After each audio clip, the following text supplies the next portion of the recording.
Now to the latest on Brexit, the European Union has adopted backup plans in case Britain leaves without a deal.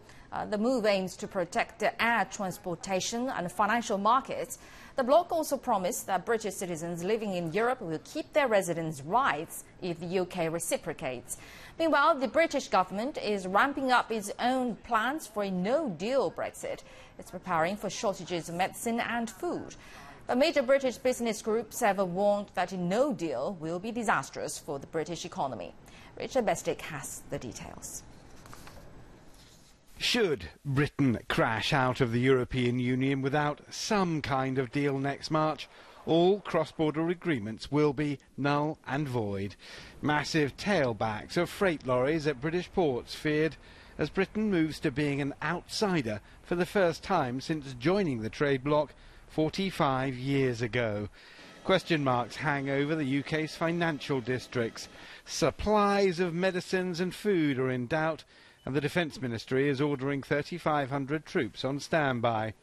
As she left for Parliament for questions, UK Prime Minister Theresa May was anticipating an unseasonal reception, and she was right. No deal would be a disaster for our country, and no responsible government would ever allow it.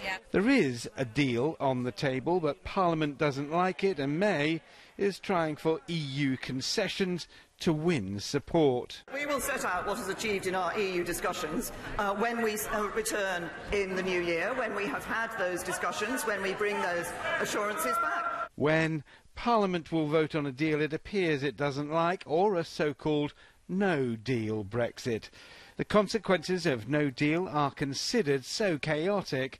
5 business organisations have said they're looking on in horror at what they've called, quote, bickering politicians focusing on factional disputes. Members of Parliament are returning to their constituencies for their Christmas break.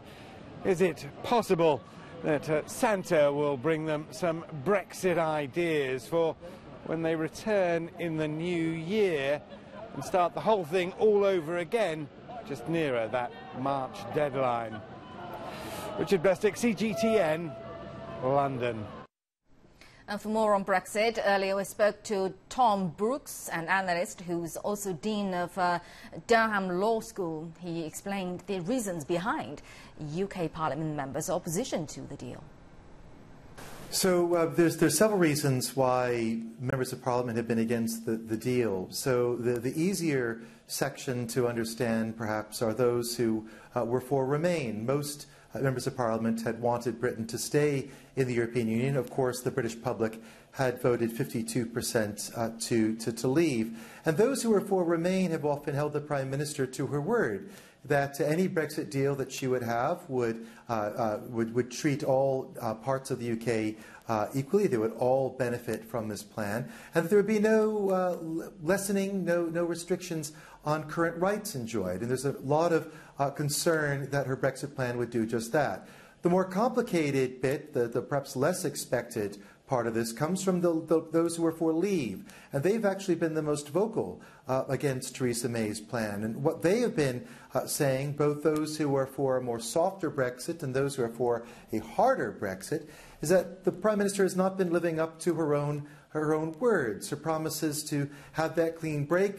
There are those on both sides for leave saying that the plan doesn't seem to deliver that there could be, if there wasn't an agreement after the 2-year transition period, that there could be a so-called backstop where, as an insurance policy, that the UK could be part of the European Union's customs arrangement for many years to come, and that there wouldn't be the end of freedom of movement, there wouldn't be the opportunity to be creating new free trade deals and other things, as the Prime Minister promised for quite some time.